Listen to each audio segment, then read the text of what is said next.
รีวิวชีวิตจริง1ปีในฮ่องกงแบบเรียวๆฮ่องกงปีแรกเรารอดไปได้ยังไงปีแรกๆนะคะต้องเจอกับอะไรบ้างเหนื่อยกับการปรับตัวร้องไห้อยากกลับบ้าน Culture Shock ในฮ่องกงคนฮ่องกงจริงๆแล้วนิสัยยังไงฮ่องกงหนึ่งในเมืองที่ติดอันดับค่าครองชีพแพงที่สุดในโลกค่าครองชีพโหดแค่ไหนฮ่องกงสอนอะไรเราบ้างและนี่คือมุมมองทั้งหมดที่เราทดลองใช้ชีวิตด้วยตัวเองอยู่ในฮ่องกงมาเกือบ1 ปีนะคะเป็นยังไงวันนี้จะมาเล่าให้ฟังค่ะเพื่อให้ไม่พลาดคลิปดีๆ อย่าลืมกด Subscribe กดกระดิ่งกิ้งด้วยนะคะ เดี๋ยวเราจะปักหมุดนะคะหัวข้อแล้วก็เวลาไว้นะคะเป็น time stamp นะคะไว้ใต้คลิปนี้นะคะถ้าเกิดว่าสนใจอยากฟังหรือว่าอยากดูหัวข้อไหนก็สามารถไปเลือกดูตามช่วงเวลาใน time stamp ได้เลยแต่ถ้าไม่รีบนะคะก็สามารถฟังไปเรื่อยๆยาวๆเพลินๆไปได้เหมือนกันนะคะก็ตามมาได้เลยค่ะวันแรกในฮ่องกงเหรอคะต้องเล่าก่อนว่าเราเนี่ยเข้ามาที่ฮ่องกงนะคะด้วยวีซ่าท่องเที่ยวนะคะคือฟรีวีซ่าแล้วก็สามารถอยู่ฮ่องกงได้ประมาณ30 วันใช่ไหมคะเราก็เดินทางมาเที่ยวนั่นแหละค่ะแล้วก็ได้บังเอิญเจอกับแฟนคนปัจจุบันนะคะทำให้เราเนี่ยก็ต้องใช้ชีวิตอยู่ที่ฮ่องกงนะคะเดือนนึงแล้วก็สลับมาที่ไทย1 เดือนสลับกันไปมาอยู่แบบนี้ค่ะก็ถือว่าได้ทดลองใช้ชีวิตอยู่ที่ฮ่องกงหลายเดือนเหมือนกันนะคะแล้วก็ได้เห็นอะไรมาพอสมควรเลยก็เลยจะมาเล่าให้ฟังในวันนี้แรกๆที่มาเที่ยวนะคะแน่นอนว่าตอนมาเที่ยวค่ะมันไม่ได้คิดอะไรนะคะก็ปล่อยจอยค่ะมากินมาเที่ยวนะคะใช้ชีวิตแบบชิลๆแต่ว่าพอได้มาอยู่จริงๆนะคะมันมีเรื่องราวอะไรต่างๆค่ะเข้ามามากมายการใช้ชีวิตกับการเที่ยวมันต่างกันมากอยู่แล้วช่วงที่เดทกันนะคะมันก็เป็นอีกแบบหนึ่งแต่ว่าช่วงของการใช้ชีวิตคู่มันก็เปลี่ยนไปอีกแบบหนึ่งเพราะความต่างแล้วก็ไม่เข้าใจกันค่ะก็ทำให้ทะเลาะกันบ่อยค่ะแล้วก็เสียน้ำตาจริงๆเรียกได้ว่าเสียน้ำตามากกว่าตอนอยู่เกาหลีด้วยซ้ำนะคะเพราะว่าที่เกาหลีเนี่ยเราต่างคนต่างใช้ชีวิตคนละประเทศแต่นี่คือการใช้ชีวิตแบบครอบครัววงเล็บว่าเป็นครอบครัวใหญ่ด้วยนะคะครอบครัวคนจีนเป็นครั้งแรกของเราเลยมันก็เลยมีหลายๆเรื่องเข้ามาแล้วก็หลายสิ่งหลายอย่างให้เราต้องเรียนรู้แล้วก็รับมือความต่างที่ว่านะคะก็จะเป็นเรื่องของวัฒนธรรมแล้วก็ภาษาค่ะเป็นทุกที่เลยใช่ไหมคะที่ฮ่องกงก็จะใช้เป็นภาษาจีนกวางตุ้งหรือว่าแคนโทนีสนะคะคนส่วนใหญ่ในฮ่องกงสามารถพูดภาษาอังกฤษได้ค่ะแฟนเราก็พูดภาษาสื่อสารภาษาอังกฤษทำให้เราก็โชคดีระดับหนึ่งค่ะแต่ว่าป๊าม่าเนี่ยเขาไม่ได้ใช้ภาษาอังกฤษค่ะใช้ภาษาจีนกวางตุ้งแล้วก็ได้ภาษาจีนเพราะฉะนั้นเนี่ยภาษาที่เราใช้จริงในฮ่องกงนะคะก็คือภาษาอังกฤษ 50% ค่ะภาษามือและการคาดเดา 40% นะคะแล้วก็ความพยายามในการใช้ภาษาจีนอีก 10% ค่ะเรื่องของวัฒนธรรมนะคะก็มีหลายอย่างมากๆค่ะที่ให้เราต้องปรับตัวแล้วก็เรียนรู้เพื่อความอยู่รอดค่ะแต่ว่าจะมีอะไรบ้างเดี๋ยวเราค่อยๆเล่ากันไปทีละประเด็นละกันค่ะประเด็นของค่าครองชีพนะคะหรือว่าค่าใช้จ่ายที่เราใช้จริงแบบเรียวๆนะคะทุกคนนะคะก็น่าจะเคยได้ยินได้รู้ผ่านหูผ่านตากันมาบ้างแล้วนะคะในเรื่องค่าครองชีพสุดโหดในฮ่องกงค่อนข้างที่จะพื้นที่น้อยค่ะเพราะฉะนั้นเนี่ยย่านตัวเมืองหรือว่าแหล่งทำมาหากินเนี่ยค่อนข้างจะมีพื้นที่ใช้สอยนะคะขนาดเล็กแล้วก็แออัดค่ะราคาที่พักนะคะหรือว่าห้องเช่าต่อเดือนเนี่ยจะตกอยู่ที่ประมาณ 4,800 ถึง 6,000 ฮ่องกงดอลลาร์นะคะหรือว่าถ้าเป็นเงินไทยก็ประมาณ 20,000 บาทห้องเช่าห้องเล็กๆนะคะพื้นที่เล็กๆเนี่ยประมาณ 20,000 ต่อเดือนนะคะแต่ขนาดห้องอะค่ะถ้าเทียบให้เห็นภาพชัดนะคะก็คือ1ห้องของเขาเนี่ยสามารถจ่ายค่าเช่าคอนโดบ้านเราได้ถึง3ห้องเลยค่ะแต่ว่าตอนที่เราไปอยู่ฮ่องกงนะคะเราก็อาศัยอยู่กับที่บ้านของพ่อกับแม่แฟนค่ะบ้านหลังนี้นะคะก็จะเป็นมรดกตกทอดของรุ่นคุณปู่คุณย่าแล้วนะคะลักษณะตัวบ้านนะคะจะเป็นบ้าน3ชั้นค่ะพวกเรานะคะอาศัยกันอยู่ชั้นล่างของบ้านนะคะแต่ชั้นบนค่ะเขาแบ่งไว้ให้เช่านะคะให้คนอื่นเนี่ยเข้ามาเช่าได้แล้วก็มีดาดฟ้าอยู่ข้างบนสุดนะคะฮ่องกงสไตล์ที่แท้ทรูค่ะเราก็ค่อนข้างตกใจกับวัฒนธรรมแบบนี้นะคะแต่ว่าเขาก็ใช้ชีวิตกันมาแบบนี้นานแล้วค่ะในส่วนของค่าอาหารนะคะ1มื้อจะตกอยู่ที่ประมาณ100ฮ่องกงดอลลาร์นะคะหรือว่าตีเป็นเงินไทยนะคะทุกอย่างจะคูณ4ประมาณ400 บาทนะคะอันนี้เราลองใช้จ่ายในการซื้ออาหารแต่ละมื้อนะคะแต่ถ้าทำกินเองค่ะมันก็จะประหยัดกว่าก็คือไปซื้อของสดมาแล้วก็สามารถทำได้หลายๆมื้อก็ประหยัดกว่าแน่นอนค่ะซึ่งบ้านนี้นะคะมาก็จะทำอาหารทุกเย็นค่ะทุกวันยกเว้นวันเสาร์อาทิตย์นะคะ culture ของบ้านหลังนี้ก็คือเสาร์อาทิตย์จะเป็นวันครอบครัวที่เขาจะไปกินข้าวกับลูกๆหลานๆหรือว่าญาติพี่น้องค่ะเป็น family day เลยพอได้กินอาหารที่บ้านนะคะฝีมือมาม่าก็ทำให้ประหยัดเรื่องค่าใช้จ่ายในเรื่องของอาหารไปพอสมควรเลยนะคะแต่นิสัยคนไทยอย่างเราค่ะติดขี้เกรงใจนะคะไปอยู่บ้านเขาไม่ได้ช่วยค่าใช้จ่ายหรือว่าค่าอาหารอะไรเงี้ยเราก็เคยคุยกับแฟนว่าเราเกรงใจนะคะแล้วก็รู้สึกอึดอัดมันไม่ค่อยชินเท่าไหร่นะคะแต่เขาก็บอกว่าหน้าที่การดูแลนะคะมันเป็นหน้าที่ของเขาเพราะฉะนั้นให้เราสบายใจได้เขาจะดูแลในเรื่องของค่าใช้จ่ายแล้วก็ให้เงินกับป๊าป๊าม่าเองให้เราสบายใจได้สำหรับเราก็เลยไม่ได้มีค่าใช้จ่ายในตรงนี้นะคะแต่ว่าคนที่มาอยู่เองมาทำงานหรือว่ามาเรียนนะคะเดี๋ยวเราจะสรุปเป็นค่าใช้จ่ายให้ฟังค่ะส่วนพวกค่าเดินทางค่ะพวก MTR รถมินิบัสต่างๆนะคะเวลาที่เรามาฮ่องกงเนี่ยเราจะเติมเงินในบัตรนะคะประมาณครั้งละ500ฮ่องกงดอลลาร์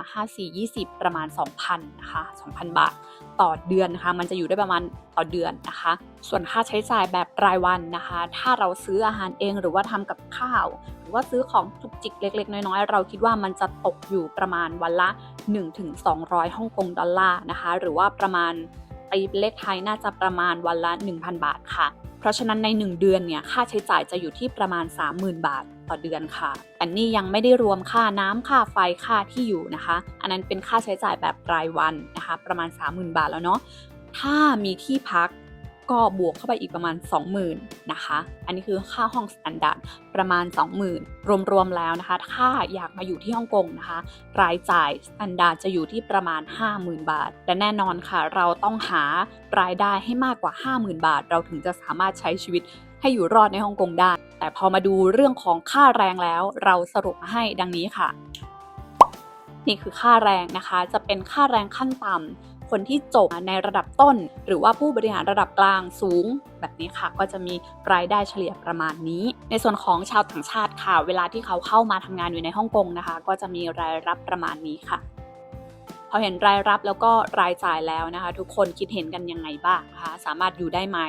แต่เราว่าหลักๆแล้วที่หนักสุดมันจะเป็นเรื่องของที่พักค่ะที่พักจะแพงถ้าบริษัทไหนซัพพอร์ตเรื่องของที่พักเราว่ามันจะสามารถทำให้เราเก็บเงินได้เป็นกอบเป็นกำมากๆนะคะสำหรับคนที่อยากมาทำงานในส่วนของชีวิตประจำวันของคนฮ่องกงนะคะหรือว่าเราเองที่มาใช้ชีวิตอยู่ในฮ่องกงเนี่ยเท่าที่เราสังเกตนะคะป๊าป๊าม่ายังคงทำงานอยู่เลยค่ะรัฐบาลของฮ่องกงนะคะเขาสนับสนุนให้ผู้สูงอายุมีรายได้ค่ะโดยการป้อนงานในอาชีพต่างๆให้จริงๆแล้วไม่ทำงานก็ไม่ได้ลำบากค่ะแต่ว่าพวกท่านไม่ยอมหยุดทำงานกันเองมากกว่านะคะเราว่าหลักๆน่าจะเป็นความเคยชินแล้วก็ความเหงาเพราะว่าอย่างมานะคะก็ตื่นแต่เช้านะคะตี 4 ตี 5เลยเพราะว่าท่านนะคะก็ชอบไปที่ร้านน้ำชานะคะตอนเช้าเพื่อจะกินอาหารเช้าแล้วก็พูดคุยสัพเพเหระในสังคมเพื่อนของเขา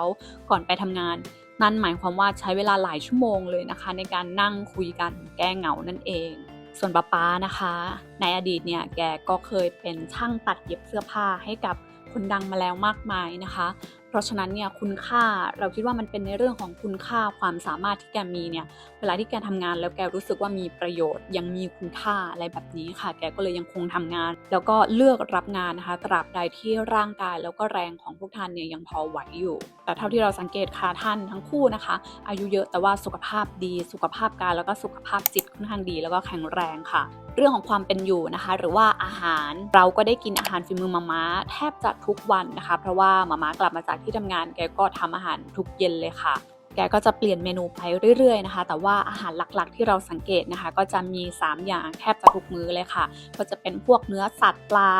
แล้วก็จะมีผักหรือว่าเป็นพวกซุปอะไรอย่างเงี้ยค่ะแต่ทั้งหมดทั้งมวลที่เราสังเกตนะคะเขาจะเน้นอาหารสุขภาพนะคะแล้วก็ไม่รสจัดเกินไปไม่เค็มไม่เปรี้ยวไม่หวานไม่เผ็ดคนจีนคนฮ่องกงนะคะจะไม่ค่อยทานหวานเท่าที่เราสังเกตนะคะตัดหวานตัดเค็มตัดรสจัดออกไปเลยเขาจะค่อนข้างกินอาหารที่มันมีประโยชน์แล้วก็ดีต่อสุขภาพค่ะแต่สำหรับเรามันอร่อยมากนะคะเรารู้สึกว่าเราชอบกินอาหารที่ดีต่อสุขภาพอยู่แล้วแต่พอได้กินอาหารโลคอลนะคะอาหารพื้นถิ่นจากฝีมือของคนฮ่องกงนะคะคนโลคอลแท้ๆนะคะก็รู้สึกว่าอาหารจากแม่ค่ะอาหารจากที่บ้านยังไงมันก็อบอุ่นอยู่แล้วแล้วก็อร่อยด้วยเวลาหลังเลิกงานนะคะส่วนใหญ่แล้วคนฮ่องกงก็จะถ้าเป็นผู้สูงอายุก็จะพักผ่อนอยู่กับบ้านค่ะแต่ว่าถ้าเป็นวัยรุ่นหรือว่าวัยทำงานนะคะแน่นอนเขาก็จะออกไปแฮงเอาท์กันนะคะมันก็คงมีแหละแต่ว่าเท่าที่เราเห็นนะคะตามร้านเหล้าตามร้านที่เขาฮ่องกงเขาจะมีเอกลักษณ์อย่างหนึ่งค่ะร้านเหล้าของเขาจะเป็น มีเกมที่ปาเป้านะคะเขาเรียกอะไรตัดใช่ไหมคะแต่เท่าที่เราสังเกตค่ะไอเกมนี้นะคะคนฮ่องกงเล่นเป็นแทบจะทุกคนแล้วก็เล่นเก่งด้วยแล้วก็นิยมเล่นกันเป็นเต๋าโกหกนะคะเพื่อให้สนุกในวงเล่าของเขาส่วนวันเสาร์อาทิตย์นะคะหลักๆแล้วจะเป็นวันครอบครัวค่ะเราว่าน่าจะเป็นทุกบ้านนะคะที่เขาจะใช้เวลาออกมานะคะกินข้าวกับครอบครัวเราเห็นร้านอาหารนะคะค่อนข้างที่จะแน่นเต็มทุกร้านเลยค่ะเพราะว่าคนฮ่องกงนะคะออกมากินข้าวกันเป็นครอบครัว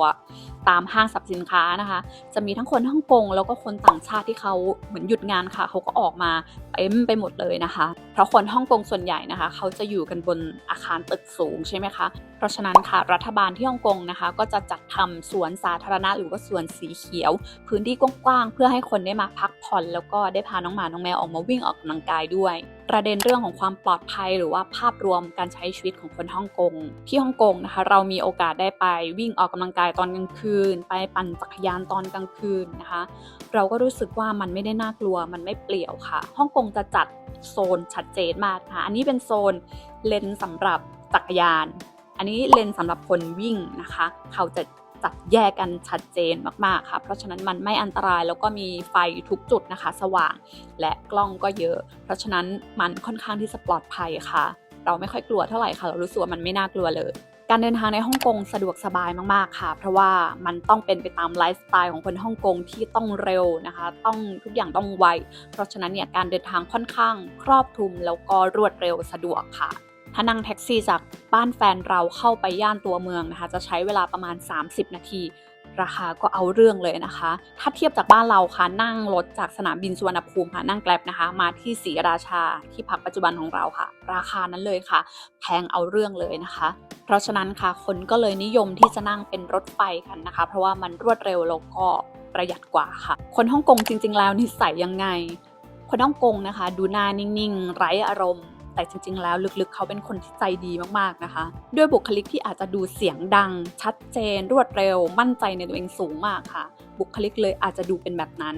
จากการทดลองใช้ชีวิตในฮ่องกงนะคะแล้วก็ได้สัมผัสกับคนฮ่องกงเวลาเราเดินตามท้องถนนค่ะเชือกรองเท้าหลุดเขาก็จะมาสะกิดบอกนะคะ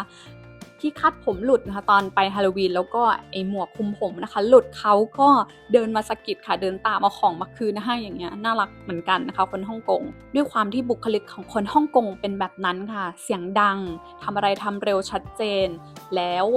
พอมาเจอคนไทยที่ไปเที่ยวไปอยู่แล้วก็เกิดดราม่าหลายๆอย่างนะคะว่าคนฮ่องกงไม่เป็นมิตรหรืออะไรประมาณนี้จริงๆแล้วในความคิดเห็นส่วนตัวเรานะคะเราคิดว่าเราอาจจะเป็นไลฟ์สไตล์แบบไทยสไตล์ชิลๆพอเขามาเห็นความไทยสไตล์ชิลๆอะไรอย่างเงี้ยค่ะมันก็เลยหงุดหงิดแล้วแสดงออกยกตัวอย่างเช่นเวลาที่ขึ้นรถบัสมินิบัสแล้วแรกๆเราก็เป็นไทยสไตล์ขึ้นรถทำอะไรช้าแฟนเราก็จะคอยบ่นตลอดนะคะว่าต้องเร็วหน่อยต้องอะไรหน่อยเพราะว่าคนรออย่าทำให้คนรอเกรงใจเขาอะไรอย่างเงี้ยค่ะแต่คนที่ไม่รู้วัฒนธรรมของคนฮ่องกงนะคะก็อาจจะไปใช้ชีวิตแบบชิลๆมันก็เลยอาจจะทำให้โดนบ่นโดนคอมันก็เลยทำให้คนไทยรู้สึกมองคนฮ่องกงว่าไม่เป็นมิตรแต่ถ้าเราได้รู้นิสัยหรือว่าได้รู้ว่าอ๋อจริงๆแล้วเขาเป็นแบบนี้ค่ะเราก็จะเข้าใจเขามากขึ้นแต่ถ้ามาอยู่นานๆขึ้นจะรู้ว่าคนฮ่องกงไม่ได้มีอะไรค่ะมันเป็นบุคลิกภายนอกเท่านั้นเองพอเข้าใจมากขึ้นก็จะทำให้ถือสาได้น้อยลงค่ะจุดที่ทำให้หลงรักฮ่องกงนะคะก็คือฮ่องกงเป็นเมืองเล็กๆค่ะแต่ว่ามีทุกอย่างครบมีความทันสมัยมีแหล่งช้อปปิ้งวัดวาอารามมีสถานที่ท่องเที่ยวทางธรรมชาติจุดชมวิวก็เยอะค่ะมันเลยทำให้เมืองนี้เนี่ยมีจุดถ่ายรูปเยอะแล้วก็หลากหลายมากๆที่ฮ่องกงนะคะมีคนหลากหลายเชื้อชาติมาอาศัยอยู่นะคะมันทำให้อาหารในฮ่องกงนะคะก็ค่อนข้างมีความหลากหลายแล้วก็หากินง่ายค่ะแถมฮ่องกงนะคะก็ยังได้ชื่อว่าเป็นเมืองแห่งมิชลินด้วยนะคะมันก็เลยสนุกกับการเข้ามาตามล่าหาอาหารมิชลินแล้วก็มาทดลองทานนะคะที่ขาดไม่ได้ค่ะสายมูทั่วโลกนะคะก็หลั่งไหลกันเข้ามาขอพรไหว้พระนะคะตัวเราเองนะคะจากไม่เชื่อนะคะแต่ว่ามาขอด้วยตัวเองในตอนนั้นในเรื่องของสุขภาพในเรื่องของการเงินการงานความรักขอแล้วได้ทุกอย่างเราก็เลยเชื่อนะคะแล้วก็เลยต้องกลับมาไหว้ซ้ำๆก็เคยทำคลิปรีวิวเป็นคลิปสั้นๆไว้ด้วยนะคะไปตามย้อนดูกันได้ค่ะฮ่องกงในมุมที่ไม่ค่อยมีใครรู้คนภายนอกนะคะมักจะรู้จักฮ่องกงในมุมที่ แออัดแล้วก็ไม่ค่อยน่าอยู่เท่าไหร่แต่จริงๆแล้วฮ่องกงก็มีที่พักค่อนข้างหลากหลายตามฐานะค่ะคนรวยหรือว่าเศรษฐีฮ่องกงนะคะก็อาศัยอยู่กันเป็นวิลล่าหรูรวยกันเป็น100 ล้านพันล้านสามารถมองเห็นวิวที่ดีแล้วก็สวยที่สุดในฮ่องกงเพราะว่าเราก็เคยขึ้นไปดูวิถีชีวิตของคนรวยในฮ่องกงมาแล้วนะคะก็ได้เห็นว่าเขารวยจริงนะคะการจะมาอยู่ในพื้นที่แบบนี้ที่สามารถเห็นวิวได้แบบนี้มันต้องเงินถึงจริงๆค่ะในขณะที่คนชนชั้นแรงงานหรือว่าคนที่มีฐานะยากจนรวมไปจนถึงชาวต่างชาติที่มาอยู่มาอาศัยชั้นแรงงานเขาก็จะอาศัยอยู่กันแบบแออัดนะคะหรือว่าพื้นที่ใช้สอยน้อยถึงขั้นมีที่พักแบบกรงแบบโรงค่ะที่เราได้เห็นกันผ่านสื่อมาแล้วนะคะฮ่องกงไม่ได้มีแค่สถานที่ท่องเที่ยวตามแหล่งยอดฮิตเท่านั้นนะคะจริงๆแล้วฮ่องกงมีสถานที่ท่องเที่ยวทางธรรมชาติเยอะกว่าที่เราคิดอีกนะคะมีทางเดินไต่เขาหลายจุดที่คนไม่ค่อยพูดถึงเท่าไหร่นะคะแต่ถ้าเราขึ้นไปชมวิวหรือว่าไปเที่ยวสถานที่ท่องเที่ยวนะคะตามจุดชมวิวสูงๆเนี่ยเราก็เวลามองลงมาจะได้เห็นวิวของเขาแล้วก็มีทางเดินเขาที่คนอาจจะไปเดินป่าเดินเขาแบบนี้ค่ะเยอะเหมือนกันและวิถีชีวิตของคนฮ่องกงจริงๆนะคะคนฮ่องกงจะให้ความสำคัญในเรื่องของอาหารเช้ามากๆเลยค่ะเขาจะมีเบรคฟาสต์นะคะด้วยความที่เป็นเมืองขึ้นของอังกฤษเนาะก็จะมีเบรคฟาสต์ค่ะต้องทานอาหารเช้าหลายๆร้านค่ะเขาก็จะทำเมนูขึ้นมาเลยนะคะอันนี้เป็นเมนูสำหรับอาหารเช้าอันนี้เป็นเมนูสำหรับอาหารกลางวันและนี่คือเมนูสำหรับอาหารเย็นแบบนี้เลยในร้านเดียวกันด้วยนะคะแต่ว่าแบ่งเป็น3ช่วงเวลาแล้วก็มีลูกค้าตลอดทั้งวันเลยเราไม่ค่อยเห็นแบบนี้ในบ้านเมืองเราเท่าไหร่มันก็เลยไม่ชินตาแต่ว่าถ้าใครไปที่ฮ่องกงน่าจะได้เห็นอะไรแบบนี้บ่อยๆค่ะนอกจากนี้นะคะก็ยังมีมุมสีเทามุมมืดของฮ่องกงนะคะแต่ว่าดีเทลแล้วก็รายละเอียดค่อนข้างเยอะค่ะเดี๋ยวเราจะทำเป็นคลิปแยกละกันนะคะเอาไว้คลิปหน้าเดี๋ยวเราจะมาพูดถึงมุมมืดหรือว่ามุมสีเทาด้านมืดของฮ่องกงไว้คลิปหน้าเดี๋ยวเราจะมาเล่าให้ฟังนะคะก็รอติดตามได้ค่ะสิ่งที่ยากที่สุดสำหรับเรานะคะก็จะเป็นเรื่องของไลฟ์สไตล์นะคะการใช้ชีวิตของเราเนี่ยค่อนข้างที่จะปรับใหม่หมดนะคะเพื่อให้อยู่รอดในฮ่องกงอย่างที่บอกค่ะคนฮ่องกงทำอะไรทำเร็วนะคะมั่นใจในตัวเองทำเร็วพูดเร็วเดินเร็วกินเร็ว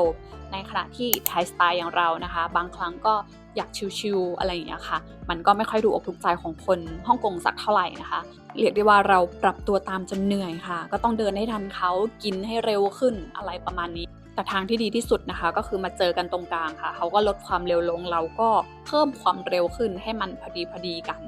นะคะถ้าอยากไปด้วยกันได้มันก็ต้องปรับคนละครึ่งถูกไหมคะแต่ไม่ได้เป็นเฉพาะเขาค่ะที่บ้านเขาคนฮ่องกงนะคนทั่วไปเพื่อนของเขาที่เราสัมผัสเป็นเหมือนกันหมดค่ะทำอะไรทำเร็วพูดเร็วเสียงดังกินเร็วเป็นเหมือนกันหมดค่ะเราก็เลยต้องปรับตัวมากกว่าเขาหน่อยค่ะเพื่อให้สามารถใช้ชีวิตกับคนในสังคมของเขาได้ที่ขาดไม่ได้ค่ะเหงา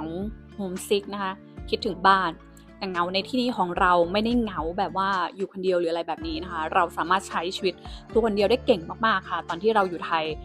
เราอยู่คนเดียวแบบไม่เคยเหงานะคะแต่เหงาเวลาที่อยู่กับเขาอ่ะมันหมายถึงเรา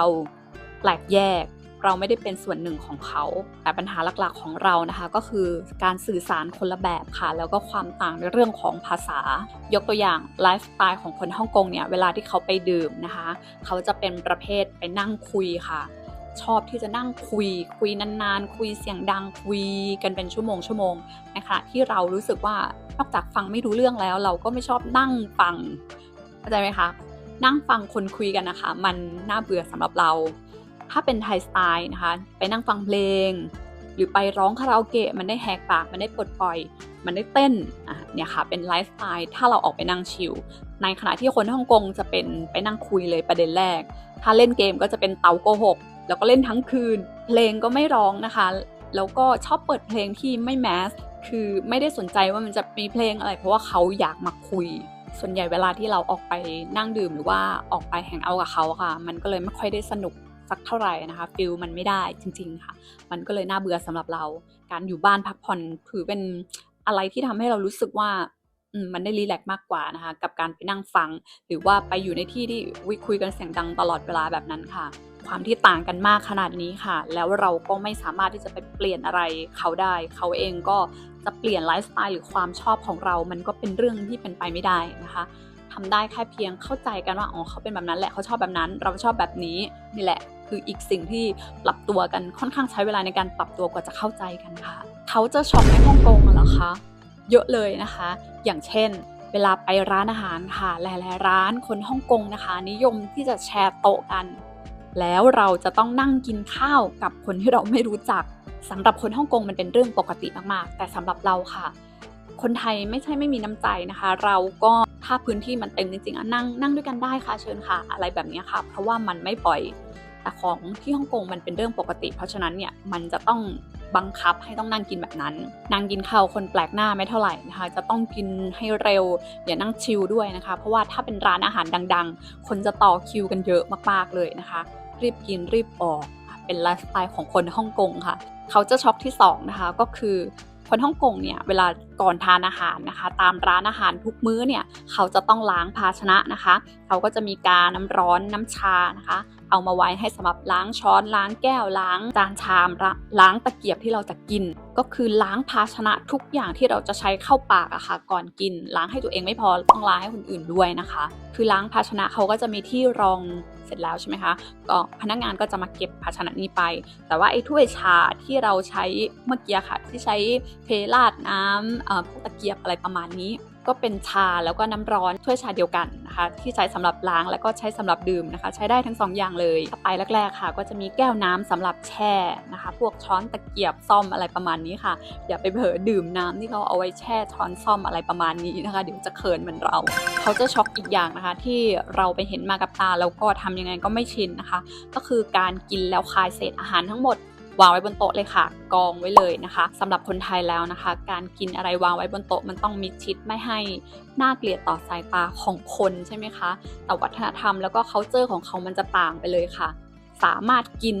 แทะกระดูกแล้วก็กองเป็นภูเขาสูงไว้บนโต๊ะได้เลยเพราะว่าเวลาที่เก็บเขาจะเก็บรวบนะคะเป็นพลาสติกบนโต๊ะแล้วก็ทิ้งทีเดียวคนไทยที่ได้มาเห็นนะคะหรือว่ามาใช้ชีวิตในฮ่องกงก็แต่ว่าแรกๆก็น่าจะช็อกเหมือนกันนะคะแต่ว่าหลังๆมันก็เริ่มชินนะคะมันเป็นวัฒนธรรมของเขาที่ทำกันมานานแล้วนอกจากนี้ค่ะที่เราเห็นจนชินตานะคะคนฮ่องกงนะคะไม่ว่าจะเป็นผู้หญิงหรือว่าผู้ชายนะคะเขาจะพกทิชชู่ห่อเล็กๆแบบนี้เลยค่ะหลายๆร้านเขาจะไม่มีทิชชู่ให้นะคะเพราะฉะนั้นเราจะต้องพกเองค่ะถ้าไม่พกทิชชู่หรือว่าลืมนะคะแล้วไปซื้อที่ร้านอาหารค่าทิชชู่มันจะถูกชาร์จค่ะคือมันจะแพงกว่านั่นเองเพราะฉะนั้นเขาก็เลยพกทิชชู่ติดตัวกันไว้ทุกคนเลยไม่ว่าจะเป็นผู้หญิงหรือว่าผู้ชายค่ะส่วนอันสุดท้ายไม่ถือว่าเป็น culture shock นะคะแต่ว่ามันเป็นสิ่งเล็กๆที่ทำให้นึกถึงทีไรก็นึกถึงฮ่องกงเป็นสัญญาณไฟเวลาที่คนเดินเห็นไหมคะเสียงจะเป็นประมาณนี้มันดังจนเราจำขึ้นใจจริงๆค่ะถึงจะกลับมาเมืองไทยนะคะพอนึกถึงเสียงสัญญาณไฟอะไรพวกนี้ก็ทำให้นึกถึงฮ่องกงตลอดเลยค่ะความรู้สึกเปลี่ยนไปไหมหลังจากที่ได้มาอยู่เกือบปีใช่ไหมคะเปลี่ยนค่ะหลายๆมุมมองเปลี่ยนไปเยอะพอสมควรเลยนะคะเรามองคนฮ่องกงต่างไปจากเดิมมากๆค่ะแต่พยายามมองด้วยความเข้าใจเขามากขึ้นจากการที่เราพยายามที่จะเรียนรู้แล้วก็ใช้ชีวิตให้รอดอยู่ในสังคมของคนฮ่องกงอะนะคะอย่างที่บอกค่ะว่าเขาทำอะไรทำเร็วกระฉับกระเฉงมั่นใจแล้วเวลาที่เราทำอะไรตรงกันข้ามหรือว่าช้านะคะเขาก็จะหงุดหงิดหรือแสดงอาการบางอย่างและนั่นก็เป็นชนวนให้ตีกันค่ะทะเลาะกันแต่พอคุยกันมากขึ้นนะคะทำความเข้าใจกันมากขึ้นแล้วก็พยายามปรับทั้งคู่ก็เข้าใจกันมากขึ้นก็เลยทะเลาะกันน้อยลงค่ะถ้าถามว่าสามารถเลือกได้อีกครั้งนะคะให้กลับไปที่ฮ่องกงใช่ไหมเอาเป็นว่าทั้งฮ่องกงนะคะแล้วก็ทั้งแฟนคนปัจจุบันเลยค่ะถึงแม้ว่าจะย้อนเวลากลับไปได้เราก็ยังคงเลือกที่จะลองใช้ชีวิตเลือกที่จะเดินทางมาที่ฮ่องกงแล้วก็เลือกที่จะลองคบหาดูใจกับเขาเหมือนเดิมค่ะเพราะเรามั่นใจว่าตอนนั้นณเวลานั้นเราเลือกสิ่งที่ดีที่สุดให้กับตัวเราแล้วจริงๆและถ้ามีโอกาสให้เลือกอีกครั้งนะคะคำตอบก็ยังเหมือนเดิมค่ะก็คือยังไงก็ขอเลือกที่จะลองอยู่ดีค่ะทำไมคนต่างชาติเลือกที่จะมาอาศัยอยู่ในฮ่องกงเยอะล่ะคะถ้าถามเรานะคะเรารู้สึกว่าที่ฮ่องกงมีความเป็นสากลสูงมากๆค่ะที่ฮ่องกงค่ะคนต่างชาติมาอาศัยอยู่เยอะมากนะคะหลากหลายเชื้อชาติเราเห็นอินเดียเราเห็นอังกฤษฝรั่งเศสฟิลิปปินส์คนไทยนะเห็นหลากหลายเชื้อชาติมากๆเลยและส่วนใหญ่คนต่างชาติก็ใช้ภาษาอังกฤษในการสื่อสารกันค่ะเพราะฉะนั้นมันทำให้ ชาวต่างชาติอย่างเราเนี่ยไม่รู้สึกว่าการมาอยู่ฮ่องกงแล้วรู้สึกแปลกแยกหรือว่ามันยากที่จะเริ่มต้นส่วนอาหารค่ะก็หลากหลายมากๆมันหากินง่ายค่ะทุกเชื้อชาติมันก็เลยไม่ได้คิดถึงประเทศไทยทุกอย่างที่ไทยมีที่ฮ่องกงก็มีเหมือนกันค่ะมีมะม่วงมีอาหารไทยทุเรียนคือมันใกล้กันแล้วมันก็สามารถหากินกันได้ง่ายๆค่ะร้านอาหารไทยก็เยอะมีแหล่งชุมชนคนไทยนะคะหรือว่าไทยทาวน์ไม่ใช่แค่คนไทยค่ะแต่ว่าคนต่างชาติคนฟิลิปปินส์อะไรอย่างเงี้ยก็เยอะมากๆค่ะเพราะฉะนั้นมันได้เห็นความแตกต่างทางเชื้อชาติได้รู้จักชาวต่างชาติเยอะมากๆนะคะถ้าใครที่ชอบสังคมหรือว่าอยากมีเพื่อนชาวต่างชาติเยอะๆแล้วว่าที่นี่มันตอบโจทย์มากๆค่ะคำแนะนำนะคะสำหรับคนที่อยากย้ายเข้ามาอยู่ที่ฮ่องกงมาได้เลยค่ะเพราะว่าอย่างที่บอกค่ะมันไม่ยากค่ะมันง่ายมันใกล้ภาษาที่สำคัญจริงๆนะคะคนฮ่องกงพูดภาษาฮ่องกงเป็นภาษาหลักนะคะจีนกวางตุ้งหรือว่าแคนโทนีสแต่ว่าก็เข้าใจภาษาจีนเพราะฉะนั้นถ้าคุณสามารถสื่อสารภาษาจีนได้เขาก็เข้าใจแต่ว่าถ้าไม่ได้เลยอย่างน้อยภาษาอังกฤษค่ะถ้าเรามีภาษาอังกฤษพื้นฐานก็สามารถที่จะย้ายเข้ามาอยู่ที่ฮ่องกงมาทำงานมาเรียนหรือว่ามาใช้ชีวิตได้แล้วโซนที่เหมาะกับคนไทยนะคะหรือว่าคนไทยอยู่เยอะค่ะจะเป็นฝั่งเกาลูนอย่างที่บอกค่ะที่นี่นะคะจะเป็นศูนย์กลางชุมชนที่คนไทยอยู่เยอะมากค่ะเป็นไทยทาวน์มีร้านอาหารไทยมีคนไทยอยู่เยอะค่ะก็ไม่ต้องกลัวเหงานะคะเพราะว่าเพื่อนเยอะค่ะเรื่องเอกสารหรือว่าวีซ่าก็สำคัญเหมือนกันค่ะถ้าเราต้องการที่จะมาฮ่องกงนะคะก็อยากให้มาให้ถูกวัตถุประสงค์นะคะถ้าใครจะมาท่องเที่ยวนะคะก็สามารถที่จะเข้ามาในฮ่องกงได้ฟรีวีซ่านะคะสามารถอยู่ได้ประมาณ30วันแต่ถ้าจะอยู่เกิน30วันค่ะก็แนะนำว่าให้ทำวีซ่าเป็นวีซ่าเยี่ยมเยียนก็ได้ค่ะหรือใครที่จะมาทำงานก็จะต้องมี work visa นะวีซ่าทำงานตามวัตถุประสงค์ของเขาใครจะมาเรียนก็ต้องมีวีซ่านักเรียนหรืออีกวีซ่าหนึ่งที่คนนิยมทำเยอะนะคะเนื่องจากมีแฟนก็คือวีซ่าสมรสวีซ่าแต่งงานนะคะเวลาที่จะย้ายไปอยู่ในประเทศนั้นๆค่ะก็ขอให้ศึกษาวัตถุประสงค์ของวีซ่าแต่ละอย่างแล้วก็ไปตามวีซ่านั้นจะดีที่สุดค่ะเป็นยังไงกันบ้างคะฟังกันมาทั้งหมดแล้วนะคะฮ่องกงไม่ง่ายจริงไหมคะแต่ว่าทุกที่ที่ไปค่ะก็ไม่มีที่ไหนง่ายเหมือนกันจากประสบการณ์ของเรานะคะไม่ว่าจะเกาหลีฮ่องกงหรือว่าเพื่อนที่อยู่ทางฝั่งยุโรปค่ะการใช้ชีวิตในต่างแดนนะคะไม่มีอะไรง่ายค่ะทุกที่เป็นเหมือนกันหมดจริงๆค่ะส่วนใครที่กำลังลังเลกำลังหาคำตอบอะไรบางอย่างนะคะเราก็หวังว่าคลิปนี้จะมีคำตอบบางอย่างให้กับคุณได้ส่วนเพื่อนๆที่อยากจะแบ่งปันพูดคุยนะคะในเรื่องการใช้ชีวิตในต่างแดนนะคะอยู่มุมไหนของโลกเราก็มาคุยกันได้ในคอมเมนต์ใต้คลิปนี้ค่ะและฝากไว้หน่อยค่ะว่าใครที่อาศัยอยู่ที่ฮ่องกงค่ะเราก็ทำกลุ่มไว้นะคะเป็นฮ่องกงไดอารี่นะคะเอาไว้พูดคุยแลกเปลี่ยนช่วยเหลือแบ่งปันก็สามารถเข้าไปจอยกันในกลุ่มได้ค่ะคลิปนี้ไปแล้วนะคะเจอกันใหม่คลิปหน้าค่ะแล้วก็อย่าลืมติดตามนะคะเพราะว่าคลิปหน้าเราจะมาเล่าให้ฟังนะคะในมุมมืดนะคะที่ฮ่องกงค่ะก็ฝากติดตามกันด้วยแล้วเจอกันใหม่ค่ะ